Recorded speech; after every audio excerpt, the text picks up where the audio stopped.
High on the hills overlooking the city of Palermo stands one of the greatest masterpieces of medieval Europe, Monreale Cathedral. From above, the town of Monreale appears like a balcony suspended between mountains and sea. Narrow streets and stone houses lead toward the cathedral, whose towers dominate the landscape of western Sicily. Built in the 12th century by the Norman king William II, the cathedral was meant to rival the greatest churches of the world. Inside, its walls are covered with golden mosaics that shine like captured sunlight, telling stories from the Bible across more than 6,000 square meters of art.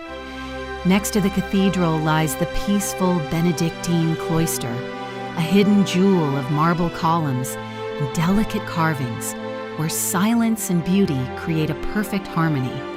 From the terraces of Monreale, the view opens toward the vast Conca Valley and the city of Palermo below, where the mountains meet the Mediterranean. At sunset, the warm Sicilian light touches the cathedral's stone, turning it into gold. Monreale, where art, faith, and history rise above the island like a crown